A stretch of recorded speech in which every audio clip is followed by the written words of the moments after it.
Welcome to World Athletics coverage of the famous Cinque Mulini cross-country in Italy, the 5 Mills cross-country. This is the 90th edition of this famous race, and if you've never seen it before, you're in for a treat, because yes, it really does go through these mills that are alongside the River Olona. There used to be 5, there's now only the 1, but the competitors will still go through it. It's highly unusual. It was extreme sport before there was such a thing, and we have a loaded field in both the elite men's and women's races. There were supporting races for junior athletes and masters competitors on the Saturday. This is the Sunday, where the temperature around about 12 degrees, crisp and cool, very firm underfoot, very fast, multiple lap event. And in honour of that 90th anniversary running, a World Athletics Heritage Plaque was awarded to the organisers, the Unione Sportiva San Vittore Olona. We'll start with the women's race, 3 full laps, just over 2,000 metres. And you can see they're very small elite fields because of the constrictions around the course. The starter over on the left-hand side in the white jacket with the red cap will set them on their way. Huge event for Italians. They're still the most prolific winners over the years, but there have been some fabulous stars from around the world. Greta Weitz, the late Greta Weitz, first ever pioneer in women's marathon running, was a multiple winner of this event. So the grass area is the first of the running, and then they go through what is a twisty, turny course through the mills. And a sign of the times as ever, if you're looking back on this in years to come, they're wearing masks for the first 100 metres or so as a COVID precaution. And as they merge towards the centre point of the course, those masks will be discarded. Nadia Batacletti on the left-hand side in the all-blue Italian strip, keeping her mask on quite far into this opening surge. The darling of women's endurance running in Italy, the European under-23 champion. I hadn't realised that her father was a very notable athlete as well, an international cross-country runner for Italy, not that many years ago, so maintaining a family heritage. And right behind her in second place, having one of the best seasons of her life, Clara Lucan of Slovenia, with the black strip and the red hair. And in the orange, the 2 Kenyans who were 1 and 2 in the World Junior Championships on the track in Nairobi. They've been very keen rivals, probably through much of their career. We have a number of athletes, as I think I remarked before, in the Campaccio cross country, as we look at previous winners of this event, recent past winners across the 90-year history.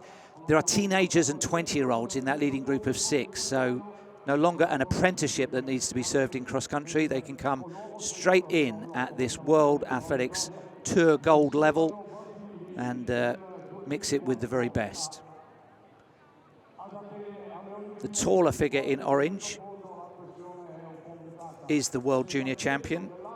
That is Teresa Mutoni Ghettieri with the longer hair. And alongside her, the silver medalist from the World Junior Track Championships in Nairobi, that is Gemma-Taizena Yago. Batacletti in third for Italy, running very comfortably. The athlete in the long fluorescent socks is Lucy Muli of Kenya. And you can see that's a short, sharp incline, but it's a significant one on each of the laps. That's the River Olona, where the water mills are powered, and they're coming down to enter the mill complex. And already, what have we got there? Maybe 15 athletes or so breaking away. There are a few more further back down, Italian domestic and club runners, but this is the section that's had the mats put down. And then just watch this next bit, because it is highly unusual, even if you're a regular watcher of cross-country. There they go, into the mill, up the steps, and out. It's like an obstacle course, isn't it? They're naturally constricted through there to more or less single file. The terrain changes because those are concrete surfaces that have been covered, and coming out of it, it is the 2 Kenyans that have just opened up a little bit. Yago looking across to her teammate. Batacletti responding immediately. Anna Arnaldo is the other athlete in the blue, back in about 5th or 6th place at the moment. So Italy with 2 in the first 6, but Kenya with 2 in the first 2 at this point. Gatteri on the right there in the orange. Unusual, even for a Kenyan elite female, in that more than half of her races in 2021 were run in Japan. She runs for a Japanese corporate team, and for that reason, she was one of the few foreign competitors, non-Japanese athletes, to take part in the Tokyo Olympic test event, which she won over 5,000 metres. I was in the stadium that day. I remember her from that. That's her on the right. Gatteri taking that short, sharp shock in her stride. The terrain changes again as they go round past the hedge and they go onto the perimeter of the playing field. Roughly at 2 kilometres per circuit. So they're pressing on at speed. Mud is never going to be an issue on a course like this, on a day like this.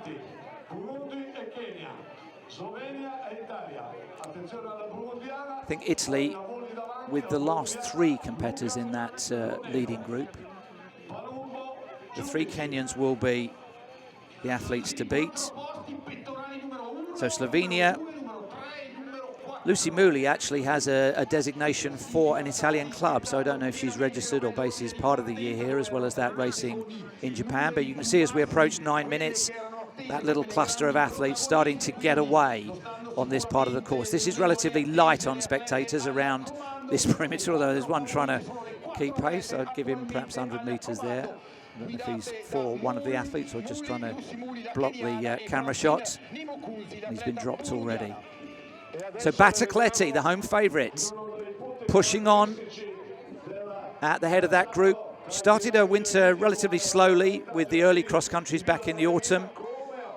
Took that European Under-23 title in Dublin just before Christmas. Ran very well in the New Year's Eve race in Bolzano. And has come into the early part of this new year in great shape. We saw her run in the Campaccio cross country. And the caption confirming that Arnaldo is the 2nd Italian woman in the blue strip. Stretching out now down that far point of the course. Always stride for stride, it seems. Muthoni, Gatteri and Diego at the front. Here's an incline coming up very shortly. On the last circuit, the hill, here it is, could be an interesting sort of tie-break situation because it's a completely different rhythm and action. Well, Batacletti breathing heavily there. She looks like she's gasping, doesn't she? I wonder if she took a knock from an elbow or something and winded her. Look how she's gasping with her mouth. Looks to be in a bit of discomfort there. Bit of contact there around that turn as well.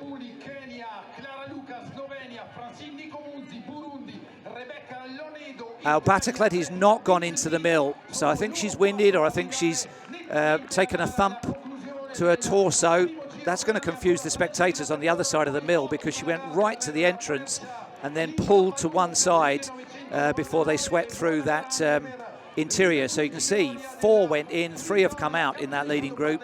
And unfortunately, I think Batacletti's race is probably over. She's not going to resume from there. I hope it's nothing too serious. I think it was perhaps she got caught inadvertently by an elbow or a flying fist as they were going up that hill when they were at fairly close quarters. But it means we have Kenya 1, 2 and 3. And it is Clara Lucan leading the European Challenge in 4th place. That's Anna Arnaldo, the national 5,000 metre champion. Now the leading Italian, back in 5th. So the speed has quickened slightly on that circuit as they go through the start-finish area. Just 2 of the 5 mills form part of this course. It's been modified a number of times over the years. You can see they're coming down to 3 minutes 14 per kilometre. And we're 14 minutes into what could be a sub-20-minute race. So this is the business end of it. These 2 just starting to get away a little bit.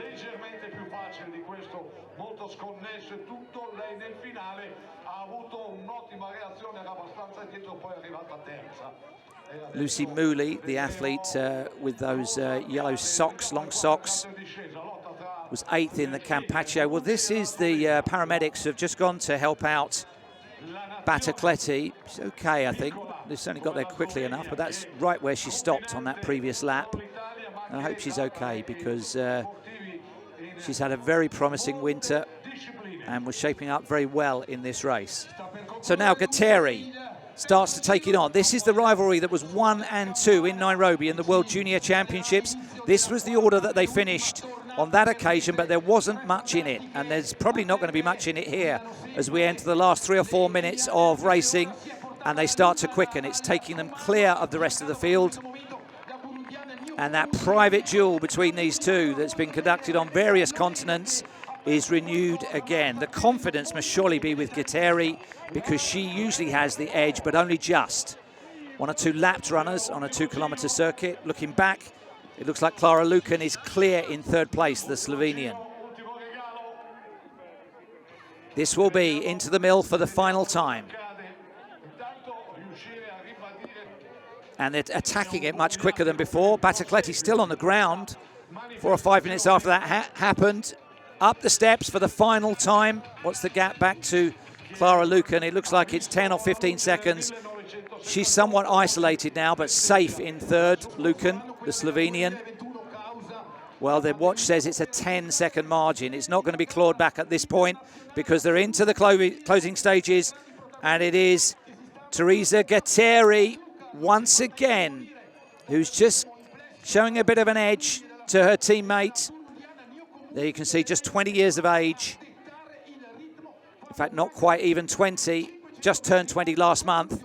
Sprinting away, she's not going to need the full afterburners. She can celebrate. She is the champion of Cinque Mulini for 2022. A Kenyan 1-2 is completed with Diego in 2nd place, and a good run, probably one of the best we've seen from Clara Lucan, the European under-23 silver medalist, also only 21 for Slovenia in 3rd.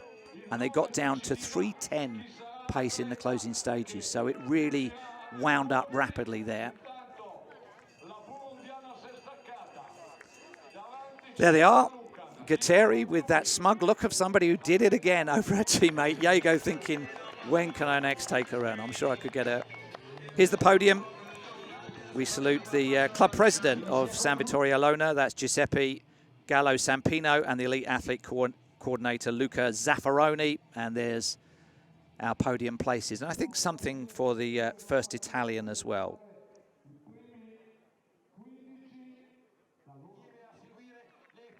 You can see the wind billowing at those foil blankets. It's breezier than it looks for that bright sunshine.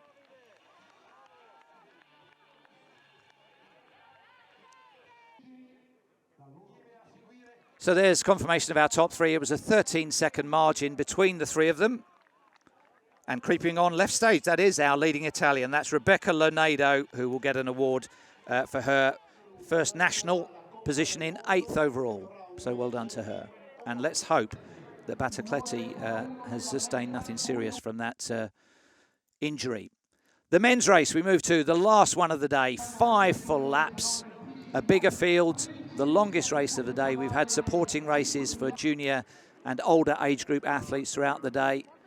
But we have the defending champion in this one. Over the years, many people have won multiple titles here. But Nibret Melak of Ethiopia was the winner last time out. He's also had a pretty decent cross-country season so far. And that's him in the blue and green halved singlet, already getting into his running in this opening charge. The masks are off. Most people, I think, tuck those into their waistbands. And we probably will get lapping in this race. Over 5 laps, it's inevitable, even for a high class of club athlete. That's going to happen over 2 kilometres. Melak has had some outstanding indoor races that he's mixed with this. He ran 8:27 indoors in Dortmund. So he has got real good turnover at the moment, track-based. And this will resemble a track, or the marshal needing to just skip along there to get in position to direct them into the mill complex. It's a huge advantage to have run this race before. I think those of you that are watching that are regular runners, you can see that there is a knack to this course, isn't there? Within those 2 kilometres, there's fast sections, there's slow sections, there's double back turns, there's those sharp inclines, and above all, there is that indoor section, which is not something you can say about cross-country every day.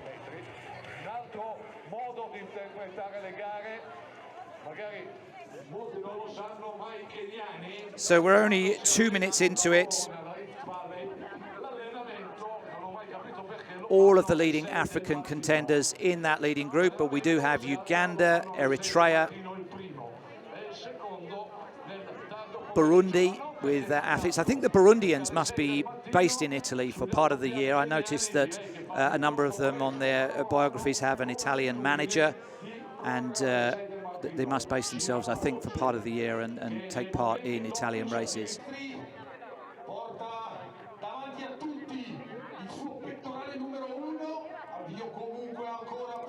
So early days, we are through the first kilometre of this race. It's been adapted over the years. It's been a variety of different distances. And I guess water mills are a thing of the past, but the one that they run through is semi-operational. Bit of a tourist attraction as well, I should think. You can see how well strung out they are further back down the field with the club athletes of Italy in this race. There are two Kibets running. Samuel Kibet, the Ugandan, at the front there. And Levi Kibet is the other athlete. You can see a little bit further back in about 5th place there. I don't think any relation. Just treading carefully through the mill area. Inevitably goes down to single file, and almost like a whatever they call it in Formula One, where they run under orders. No overtaking in that particular part of the course. But Samuel Kibet, the Ugandan, pressing on. Whatever happens, he's leaving his mark on this race because they've gone to single file behind him, and we're only 5.5 minutes in. So if this is something that's going to take him to victory, it's doing damage. If he's going to slip back, he's left his mark on the race because there's not many men in close contention. You can see the defending champion Melak in the green and blue, struggling to hang on at this point in 6th place.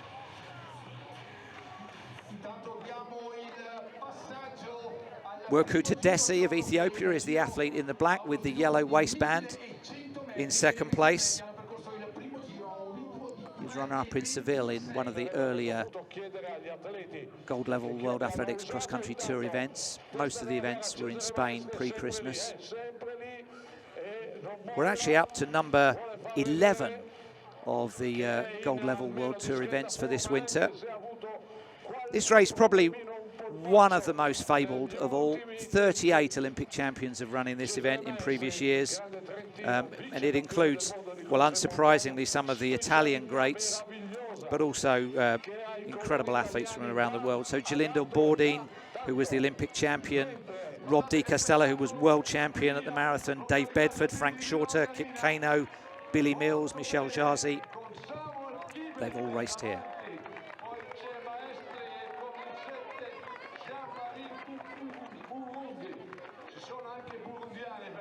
Tedesi, the leader, is 19 years of age, and that's young in cross-country terms, but there are 2 athletes younger in that leading group. Samuel Habtum of Eritrea is 18, and the youngest of the lot is Daniel Kinyanjui of Kenya, who's towards the back of that group. He's 17 years old, and there are a couple of other teenagers and 20-year-olds in that leading group. So the young men are here and making their presence felt on the world scene, barely out of high school. And many of them still competing in those World Junior Championships last summer. There's some rivalries renewed from the steeplechasers and the 5,000-metre runners here. But it is Tedesi just using the downhill to his advantage. I noticed last time around he takes quite a wide stance going up the hill. We've got a hill coming up very shortly. We'll keep an eye on that. Just almost foot plant is quite wide apart. So they've neutralised his lead as we go through that, or past that inflatable gantry. But you can see 1 or 2 athletes just starting to drift out of the back of that leading group. Melak, the defending champion, is there. Has recognised this is a proper threat and has moved up into 2nd place. There, look at that wide stance. Plants his feet almost shoulder width apart to give himself a bit of traction going up that short, sharp incline. That's probably the worst of the underfoot conditions.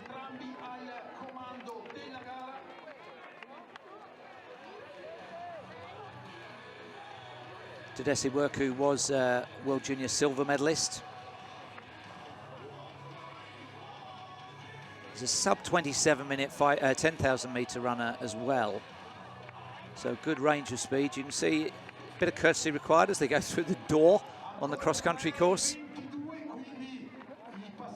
Gap still opening up at the 11-minute point in a race that's probably going to be 28, 29 minutes or so. So we're approaching the halfway stage. And there are some fierce rivalries within those East African groupings. Ethiopia, Kenya, Eritrea, Uganda, Burundi.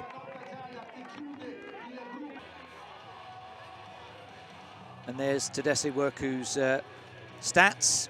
Born January 2002. I think I've got things in my fridge older than him.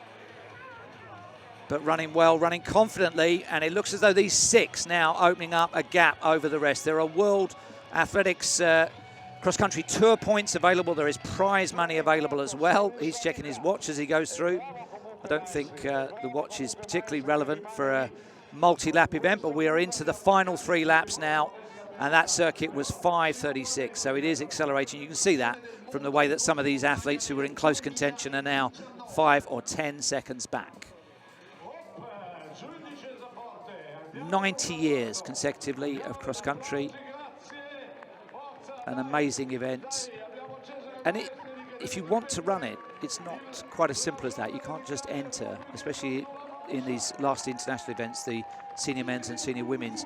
It is by invitation, so you've got to be world class to have the opportunity to race here as we move under 250 per kilometre. So it's accelerating. They're perhaps gathering a little bit. You can see that that group is starting to cluster a little bit more, because it will be the last lap where the real burn-ups come in. But we've still got almost 16 minutes of running left, mostly low-digit numbers as we look at them from the back. So the seeded athletes well to the fore.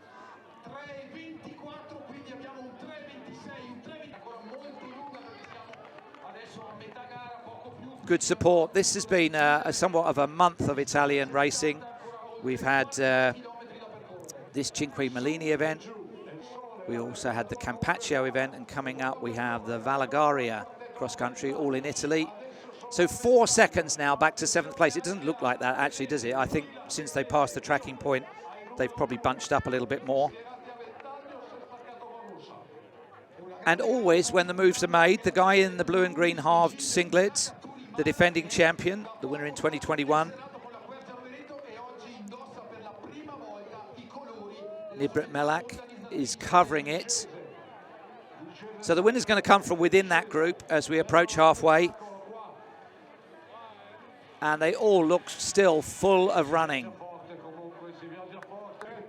The advantage must be with Melak, knowing this course, knowing the rhythms, knowing how it unfolds and knowing how to win. He looks particularly comfortable in 3rd place, doesn't he, there?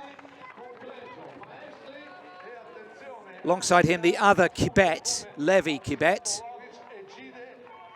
Taller figure in the black singlet, who's back there in 4th place, is he now? He's only 18 years of age. He was a world junior bronze medalist on the track last year.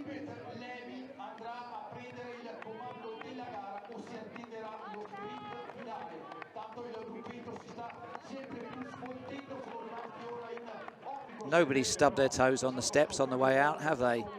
Now Melak starts to take charge, the defending champion. It's almost as if coming into the second half of the race, he's decided, right, leave it to me, fellas. And as defending champion, they know they've got to respect this. It's a break and they need to cover it. Worku has.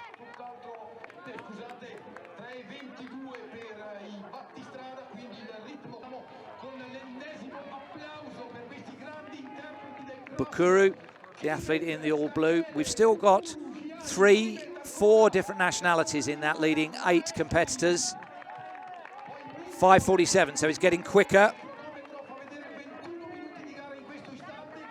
Worku, the runner-up in Seville, back in the autumn. So he's been at the sharp end of cross-countries for 2 or 3 months now at this level.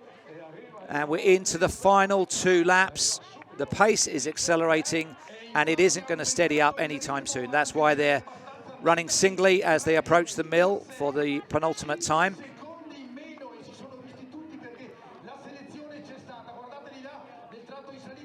So they're projecting 28.57 as the finishing time. I suspect, and there's one or two looking at their watches, I don't know if they've got GPS data on there or something, but the race is on in earnest, and they've really just got to go with this because it's the past winner of the event who is setting the agenda now. Just some of those previous winners. I mean, it truly is an incredible event over the years. We had Emil Puttemans of Belgium, Mohamed Kadir of Ethiopia, the great Italians, including Alberto Cova, also a winner. But more recently, Jacob Kiplimo of Uganda has won here. Kenenisa Bekele of Ethiopia, also a winner. So pretty much the proving ground for world class if you do cross country is here. Look at those different national flags scrolling through on the left-hand side. So there'll be no discussion and no collaboration there because there's only a maximum of 2 per nation in that leading group. We're beyond 20 minutes now. Barely 8 minutes of racing remain. And it is still Werku Tedessi, the sub-27 minute racer, but still being tracked by the defending champion. So that is Ethiopia 1 and 2. The Kenyan in third place is Levi Kibet, the 18-year-old. Very tall, long striding, completely different action across the ground compared to the other two, but they're all still making light work of that incline as we enter the last 7 minutes of racing.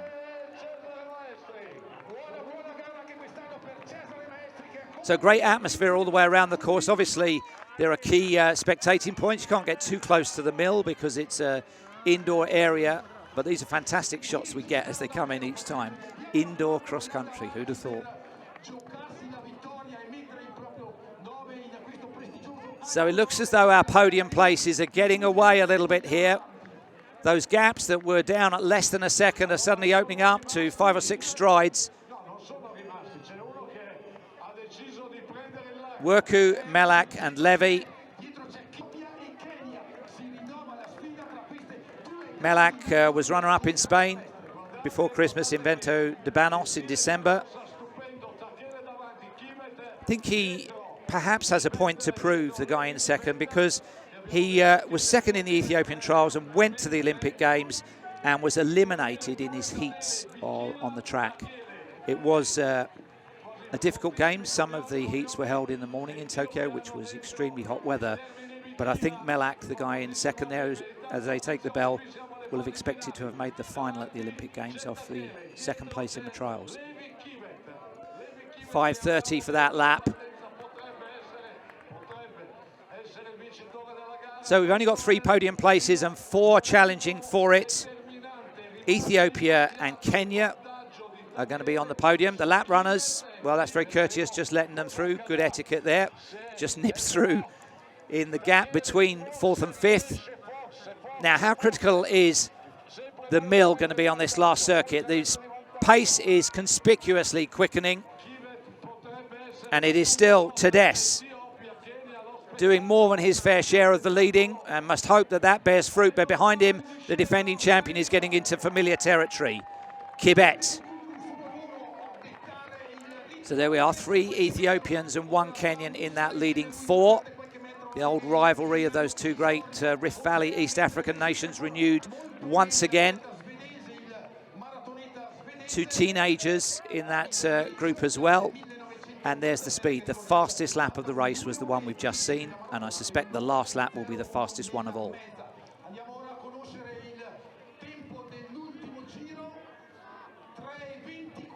So every little surge so far has been reeled in. They're in excellent form, all 4 of them, well raced. We're into February now, and 1 or 2 have added a bit of indoor racing on the track to their cross-country and road backgrounds. So Melak on the right, looking composed, knows where he wants to be on the racing line, approaching the mill for the final time. Well, it looks like he's going to go in second. Third, in fact, the defending champion. So with a little bit to do in these closing stages, we've got barely a minute of racing left. There he is, the 2021 champion. And he's come sprinting out of the mill, but he's back in third. Final minute of the race. Do the others realise where they are on the lap? Batacletti taking it on. Twisting and turning, but Melak now goes to a different gear. Wow. Melak has smelt the finish, and look at him go. It's only one turn away, and he's the one that knows this best. I don't know how he won last year, but he's won at a sprint this year. Melak is the champion of 2022 in Cinque Mulini, celebrating in second place the 18-year-old Levi Kibet of Kenya. Then it was Tadesse Worku, the long-term leader, and then Batacletti of Ethiopia. Celebrating second place, I'm not sure about that in such a close finish. It's not like it's a championship podium position, but he's a young man making his way in the sport. Well, he really sprung them there, didn't he, Melak? That was a bit of racecraft, having won the previous year. Knew exactly where to apply the pressure, but my goodness, really absolutely went for it. I'm sure he'll be invited back to join the illustrious group that have won this event 3 times. There's not too many of those. Fita Baisa did that for Ethiopia. There's Luca Alfieri. He is the first Italian finisher in 13th place overall. You can see he's given his all for that. And the presentation will include him as the first national. Those were the positions. A successful defence for Melak. That's it for Cinque Mulini of 2022. Join us again soon. From me, Jeff Whiteman, on behalf of World Athletics, it's goodbye.